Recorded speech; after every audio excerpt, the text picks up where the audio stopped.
자, 오늘도 구독자님들의 요청 영상입니다. 구독자님들이 정말 많이 문의를 주신 내용이에요.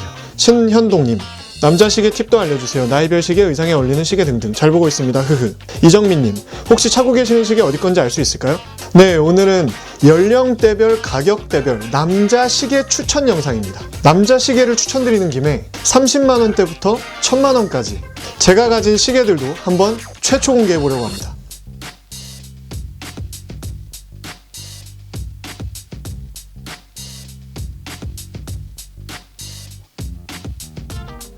일단 구독과 좋아요, 댓글 꼭 부탁드립니다. 클래시TV의 큰 힘이 됩니다. Always be classy. 안녕하세요. 클래시TV의 클래시입니다. CLASSSY. 먼저 미리 말씀을 드리면 저는 그냥 제 개인적인 주관으로 가격대별, 연령대별 시계를 추천해드릴 예정인데요. 혹시 더 좋은 의견이 있으신 분들은 언제나 그랬듯이 다른 구독자님들과 공유하실 수 있도록 댓글에 작성 부탁드리겠습니다. 일단 좋은 시계를 고르는 팁을 3가지 말씀드리겠습니다. 일단 첫 번째, 디자인인데요.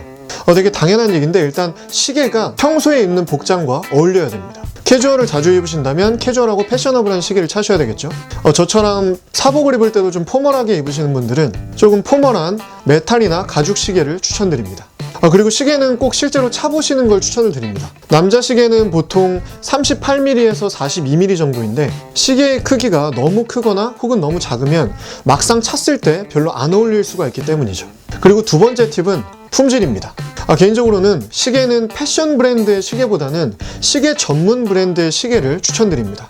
이름만 들어도 너무 멋진 명품 패션 브랜드들의 시계들이 요즘 많이 나와 있는데 시계는 시계 고유의 세계가 있다고 저는 생각합니다. 시계의 내구성과 밀접한 관계가 있는 유리의 경우에도 좀 저가는 미네랄 글래스를 사용하는 시계들이 많은데 적어도 사파이어 글래스를 사용하셔야 기스도 좀 덜 생기고 좀 잘 안 깨집니다. 한마디로 내구도가 좋은 거죠. 마지막 3번째 팁은 가격입니다. 제 생각인데 본인의 직업과 수준에 맞는 시계를 구입하시는 게 좋을 것 같습니다. 비싸고 멋진 시계를 구입하느라 생계가 힘들어지면 안 되겠죠. 아무튼 그렇기 때문에 시계의 가격은 일반론적으로 생각을 했을 때 곧 연령대와 직결이 될 수도 있을 것 같습니다. 물론 저도 고가의 시계가 몇 개 있는데요. 이런 것들은 제가 댓글 읽기 영상에서 말씀을 드렸듯이 제가 회사원이기 때문에 회사에서 성과급을 좀 잘 받았을 때 차곡차곡 모아서 제 스스로에게 선물한 것들입니다. 네, 그럼 지금부터 본격적으로 가격대별, 연령대별 시계를 추천드리도록 하겠습니다. 일단 첫 번째 그룹은 입문용 시계입니다. 나이는 10대에서 20대 초반까지, 그리고 가격대는 10만원에서 50만원까지에 해당되는 그룹이죠. 일단 첫 번째는 카시오 시계인데요. 카시오는 제 생각에 가장 가성비가 좋은 시계 같습니다. 아마 대부분의 사람들이 입문용으로 구입을 하실 것 같은데 저의 경우에도 마찬가지였어요.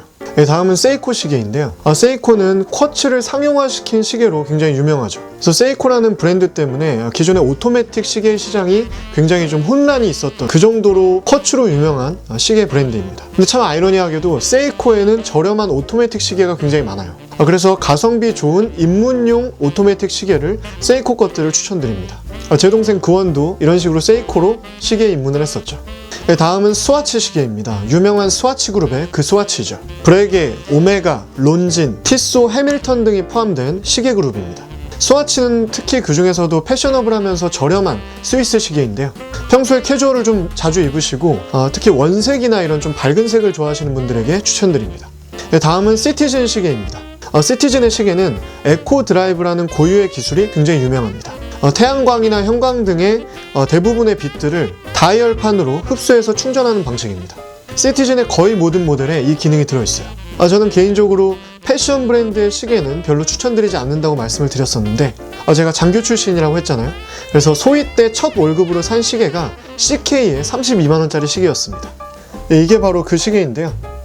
참고로 말씀드리면 CK의 시계와 주얼리 그룹은 다 스와치 그룹에 포함이 되어 있습니다. 그래서 아까 말씀드렸듯이 CK가 패션 브랜드이긴 하지만 스와치 그룹 소속이기 때문에 시계도 굉장히 품질이 좋죠. 당시에 그냥 백화점에서 디자인이 끌려서 샀는데 아직도 자주 차는 시계 중에 하나입니다. 아마 영상에서 많이 보셨을 것 같아서 참고 삼아서 말씀드립니다. 자, 그리고 두 번째는 가성비 좋은 시계입니다. 나이는 20대 중반에서 후반이 어울리실 것 같고요. 가격은 50에서 100만원 정도 생각하시면 될 것 같습니다. 일단 첫 번째는 티소입니다. 전 세계적으로 엄청나게 잘 팔리는 아까 말씀드린 스와치 그룹의 브랜드입니다. 비교적 저렴한 가격에 스위스 메이드 시계에 입문하실 수 있고 인지도와 가성비가 모두 좋은 그런 브랜드입니다. 저는 티소 시계는 2개를 가지고 있는데 이 검정색은 친구 결혼식 사회를 봐줘서 친구가 스위스로 신혼여행을 갔다가 사준 시계고, 이 오른쪽 거는 이제 제가 구입을 한 시계입니다. 어떤 자리에도 좀 자주 찰 수 있는 그런 부담 없는 시계인 것 같아요. 그래서 저는 개인적으로 이 시계를 가장 많이 차고 있고 영상에서도 가장 많이 보여드리고 있죠. 이 티소 시계들의 가격은 대략 50만 원대였던 것 같습니다. 다음은 해밀턴의 시계입니다. 역시 스와치 그룹의 브랜드인데요. 해밀턴 시계 하면 좀 더 비싸게 생각하시는 분들도 있으신데 가성비 좋은 제품들도 많이 있어요. 해밀턴은 원래 미군에 시계를 납품하던 군용 시계 브랜드였는데 그만큼 내구성이 좋고 티소와 마찬가지로 인지도와 가성비가 굉장히 좋기 때문에 추천드립니다. 그리고 이것도 참고로 그냥 보여드리는 건데 애플워치죠. 저는 아이폰과 아이패드 유저이기 때문에 애플워치도 사용을 하고 있는데 디자인이 이렇기 때문에 아무래도 캐주얼에 좀 많이 차는 편이고 웨어러블 스마트워치이기 때문에 제 생각엔 가성비가 좀 좋은 것 같아서 이것도 좀 추천드리려고 넣어봤어요. 시계 전문 브랜드는 아니기 때문에 그냥 참고만 부탁드리겠습니다. 그리고 세 번째는 고급 시계 라인입니다. 나이는 보통 20대 후반에서 30대 초반까지를 추천드리고요. 가격은 100만원에서 500만원 사이입니다. 일단 첫 번째로 말씀드리고 싶은 시계 브랜드는 프레데릭 콘스탄트입니다. 이게 제가 가진 제품인데 지금 보시다시피 문 페이지가 들어가 있는 제품들이 많아요. 한눈에 봐도 디자인이 좀 심플하고 클래식하죠. 그리고 개인적으로 메탈보다는 가죽끈이 굉장히 잘 어울리는 디자인이라고 생각합니다. 시계에는 굉장히 여러 가지 디자인이 있지만 딱 디자인만 놓고 봤을 때 제가 가장 선호하는 라인이에요. 이 시계의 가격은 100만 원대였던 것 같아요. 다음은 태그 호이어 시계입니다. 메탈로 된 다이버 시계들이 유명한 브랜드이죠. 방수나 내구성 이런 어떤 이미지를 많이 내세우는 브랜드인데 개인적으로는 항상 헐리우드 배우나 아니면 좀 글로벌 스포츠 스타들을 모델로 쓰더라고요. 그래서 좀 고급스러운 이미지가 있고, 국내에서는 저도 재밌게 본 드라마인데 도깨비에서 공유 씨가 옷들을 굉장히 명품을 많이 걸치고 나오시잖아요. 근데 그때 찾던 시계들이 다 태그호이어 시계들이었어요. 대부분. 그래서 고급 시계는 태그호이어 정도부터 시작하면 될 것 같다 이렇게 생각하셔도 좋을 것 같습니다. 다음은 오리스 시계입니다. 개인적인 느낌으로 오리스의 시계들은 조금 메탈릭하고 굉장히 남성스러운 그런 느낌이 나요. 특히 클래식한 수트를 입으실 때 좀 잘 어울린다고 생각이 듭니다. 마지막으로 소개해드릴 브랜드는 론진입니다. 론진 역시 역사가 깊은 브랜드이며 역시 스와치 그룹에 소속된 브랜드입니다. 론진도 프레데릭 콘스탄트처럼 좀 클래식한 그런 디자인이면서 가죽끈이 딱 떠오르는 그런 브랜드인 것 같아요. 그리고 네 번째는 명품 시계 라인입니다. 나이는 30대 초반부터 차셔도 어울리실 것 같고요. 지금부터 말씀드리는 시계 브랜드들의 가격은 보통 500만 원 이상입니다. 처음에 성과급을 받았을 때 제 자신에게 선물한 오메가의 C 마스터입니다. 오메가는 스와치 그룹의 대표 주자죠. 그리고 007 시리즈에서 제임스 본드가 차는 걸로 유명한 C 마스터입니다. 이 오메가 시계는 구입 당시에 400만 원대 후반을 주고 구입을 했습니다. 오메가에는 굉장히 재미있는 일화가 있는데요. 닐 암스트롱이 처음에 달에 갈 때 여러 가지 시계들이 달에서도 쓸 수 있도록 제작을 했다고 합니다. 브랜드들이. 근데 그때 오메가에서 만든 스피드 마스터라는 시계가 그 중에 뽑혀서 최초로 달에 간 시계가 됐죠. IWC는 보통 국제 시계 공장으로 불리는 브랜드인데 제 생각에 명품 시계가 정말 많지만 요즘 가장 핫한 시계인 것 같아요. 디자인도 좀 젊은 층에게 알맞게 좀 잘 나오는 것 같고요. 이게 제가 가진 시계 중에 가장 고가의 시계입니다. 말씀드린 대로 성과급을 좀 잘 받았을 때 그걸 좀 기념하기 위해서 제가 구입을 했었고, 가격은 1000만 원이 좀 안 됐었습니다. 보통은 이 정도 가격대의 시계를 사시려고 하면 롤렉스의 서브마리너를 많이 구입을 하세요. 그래서 저도 만약에 이 1000만 원 정도의 시계를 사실 거면 이런 IWC보다는 굳이 하나를 사실 거면 롤렉스의 서브마리너를 추천드립니다. 대신 주문을 하시면 웨이팅이 굉장히 긴 걸로 알고 있어요. 약 6개월에서 1년 정도 기다리셔야 시계를 받을 수 있습니다. 참을성이 없으시면 IWC를 지르세요. 그리고 다음으로 말씀드릴 시계는 방금 언급드렸던 롤렉스입니다. 다시 말씀드리지만 롤렉스는 거의 시계를 좀 아시는 분들은 가장 좋은 시계라고 생각을 많이들 하시고, 그렇기 때문에 브랜드 인지도 때문에 예물 시계로 많이 활용되고 있죠.